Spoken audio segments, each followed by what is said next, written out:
Hey guys, it's Tricia Carr. I have new exciting things going on with my Mystic Arts Academy. You can now subscribe to receive all of the live monthly content for about a third of the investment of a single class. Included are at least one downloadable guided meditation per month, 2 live events ranging from classes, channeled messages, group readings, intuitive development guidance, Q&A sessions, and tons of community. You'll also have access to a private Facebook community for fellowship and support, and this space is kept super sacred and high vibrational. Your subscription gives you access to the whole library of classes and live events, which are on a vast array of topics.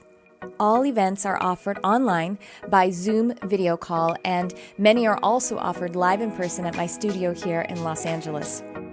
Subscribing to the Mystic Arts Academy is also a way for you to support the Charmed Life podcast and engage on a deeper level. I'm offering the subscription at a super low rate of $22 a month. Joining now locks in this rate for as long as you're subscribed. Click on the description of this episode or go to my website, triciacarcharm.com, and click on Mystic Arts Academy. I look forward to connecting.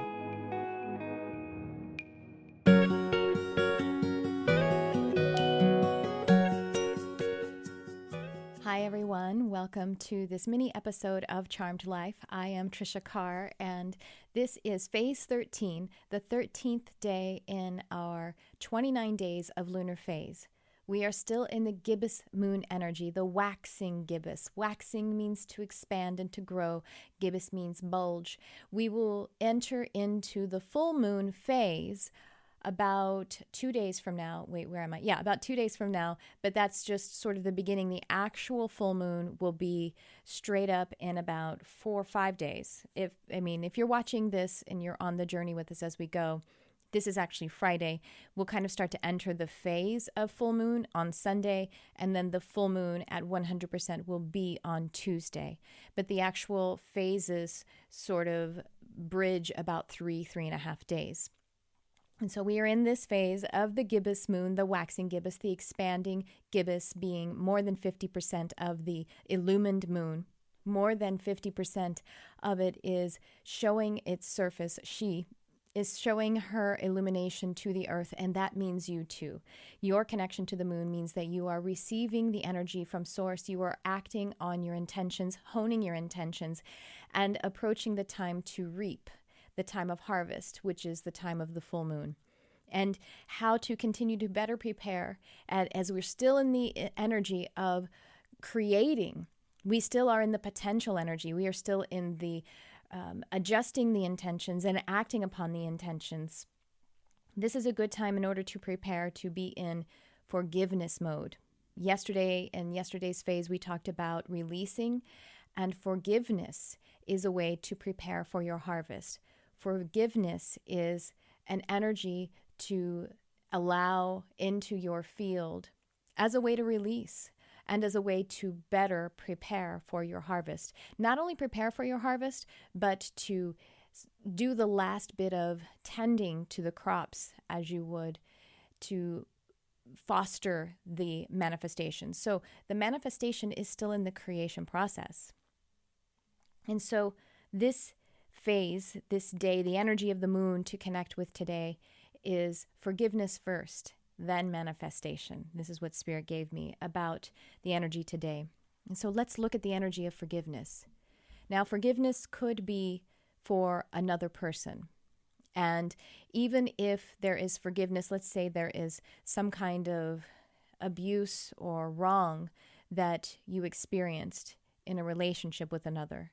And there is always a truth to that. And on the perspective of this dimension of 3D, if you've been betrayed or harmed or abused or in some way not treated fairly or appropriately by another, that is the truth. And if that is not occurring in this exact moment, then the healthiest thing for you to do for yourself is to find the energy of forgiveness. Because forgiveness isn't about releasing another. It's about releasing yourself from the energy entanglement of that which is perceived as incorrect or wrong. And essentially, the incorrect or wrong energy is the recognition of fear, lack, separation, and in a manner of speaking, death, or the opposite of creation. And so if we are to be in the manifestation energy, we want to enhance the creation energy, the manifestation, the positive, the affirming energy. Now, dematerialization is a part of the process of materialization. So de-manifesting is a part of manifesting. But as it's concerned, when we're talking about having our energy arrested in that kind of dematerialization or death energy, the reason that it is arrested and incongruent is because we want that energy to be in the positive manifesting energy. As it concerns dematerialization, we really are allowing dematerialization to happen. And that's what we would do in the forgiveness process. We allow ourselves to be disconnected from the energy that is arresting it, that is meant to be directed to the creation or the manifestation energy. And so if in your relating with another, if there is a wrongdoing that you have witnessed and experienced, forgiving them will set you free of the continued experience of being done wrong in that energy. So it doesn't mean that you condone the energy.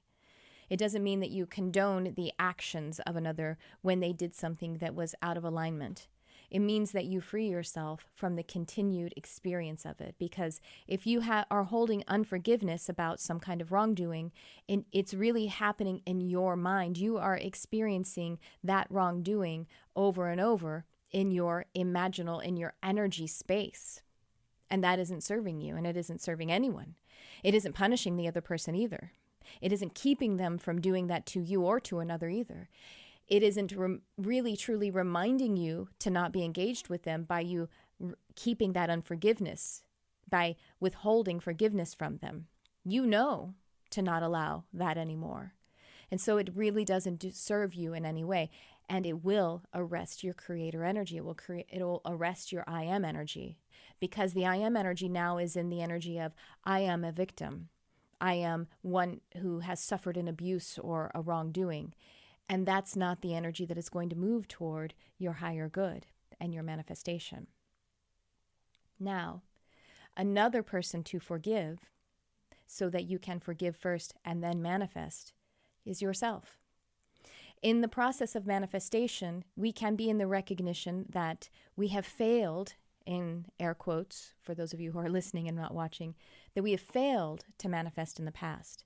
This is an energy that we are all holding, I think, probably all the time, our recognition of not having manifested in the way that we had envisioned, in the way that we had hoped, or perhaps in the way that we had demanded ourselves, in a way that was kind of separation-oriented, to be a browbeater upon ourselves, the bad boss of ourselves, the teacher who would rap you on the knuckles with a ruler and say, you're not doing it right. That person, we all have that person and that character in our mind. Forgiving ourselves for not having perfectly manifested in the past. And when we're doing that, when we are blaming ourselves and we have unforgiveness for ourselves, we're actually outside of the co-creative energy. We never create on an island. That's what I call going rogue, leaving the system that is the system of the universe, the system that is the creator energy, the I am energy. When we blame ourselves, when we haven't forgiven ourselves for not perfectly manifesting in the past, we are effectively departing from the energy that does manifest, because we don't manifest on our own. And so in that experience of withholding forgiveness from ourselves, it actually is we might be aware of it, consciously aware of it in this moment, but it usually requires some introspection. It usually requires some summoning it up from the unconscious and asking ourselves, do I forgive myself? Do I accept myself? The energy of forgiveness, Spirit was telling me, is, as we have crafted the word, is very telling. The word for, it's actually derived from German, but how we have, as English speakers, dialed in this frequency of this word forgive is very telling of the subconscious energy to it and how it helps us. So the part of the word that is for means in advance, the beginning. It means like to forecast. And then give is the energy of giving, right? And the energy of giving is the other side of the coin of receiving. In order to, in advance, we give. And that's how the title of this comes out. That is the subconscious language that is happening, the energy that's happening for giving. First, we give, and then we're able to receive. We fully and completely activate the energy of giving by giving to ourselves the wholeness that is our higher truth, the wholeness that we by birthright deserve. And then we are in the energy of also receiving, because these two energies are inseparable, the giving and the receiving. The universe is able to give to you if you give to yourself first. Be the absolute frequency of giving by forgiving yourself. Recognizing that you don't create in a bubble. And so you aren't the one who is the singular person who did not manifest appropriately.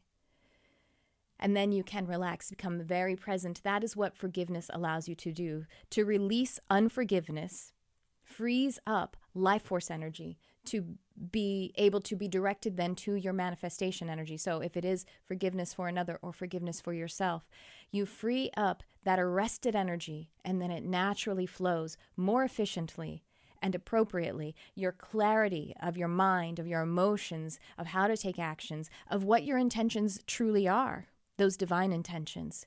When we release unforgiveness, then that life force energy is freed up to move directly into that area of manifestation. Freeing ourselves from the unforgiveness, forgiving ourselves, actually releases any inflammation. And that means in the body as well as in the mental and the emotional bodies. If you have inflammation in the mental and emotional bodies, this basically means your attention will be misdirected. If you have inflammation in your body, for example for how this works with the mental and emotional, but for literal truth as well. Inflammation in the body then will take the blood flow and the nutrients from the whole system, and there will be you will be out of balance. And so the attention goes to one area to try and heal it. The blood flow literally goes to that area, and then you'll get some other misalignment, some other pain or discomfort, which could be in a myriad places in your body. I had some inflammation because my diet was off, because I have an intolerance to really all grain, but especially the wheat and the corn.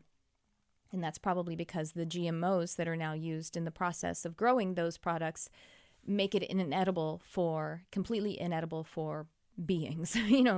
Let's just face it.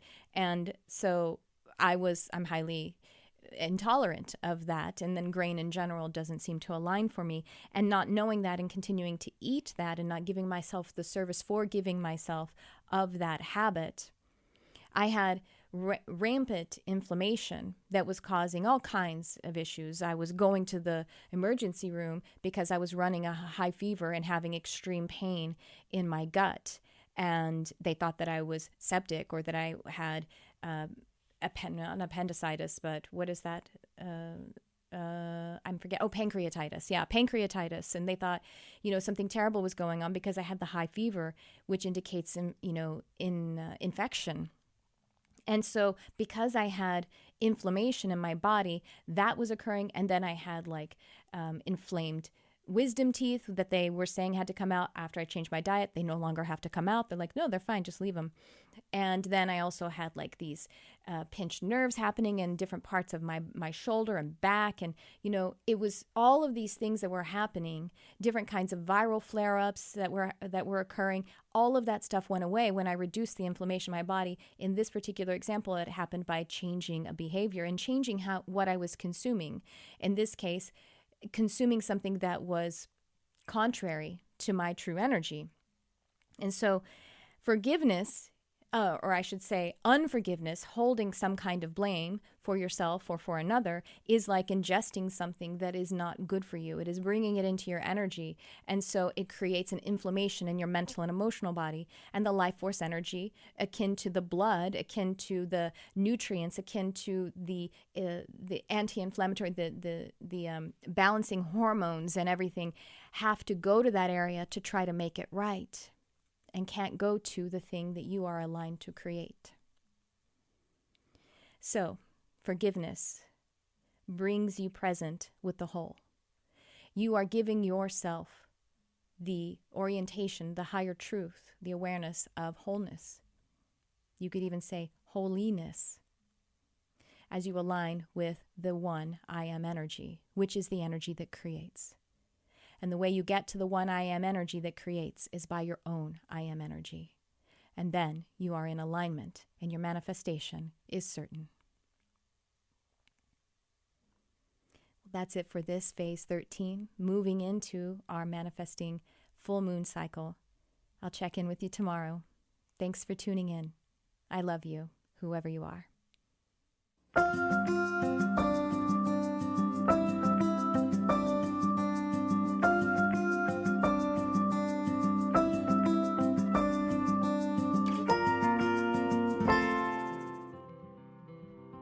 Hey everyone, it's Tricia Carr. I'm really excited because it is the time of the year for me to offer my Animal Communication Comprehensive Program live online. Whether you are interested in the profession or if you would like to connect more deeply with your own animal family members, having an understanding of this form of telepathy will enhance your life and all of your other intuitive gifts. About once per year, I offer this program live, and that time is now. It is starting in December of 2019, and this particular live program has some bonus time added in. So the way this program works is it is delivered live online, and we also have a private study group of a beautiful community of like-hearted animal and nature lovers. Go ahead and check it out. The link is in the description, and I hope to see you there. Thank you so much for your love of animals, for your love of our planet, and for shining your light on our beautiful world.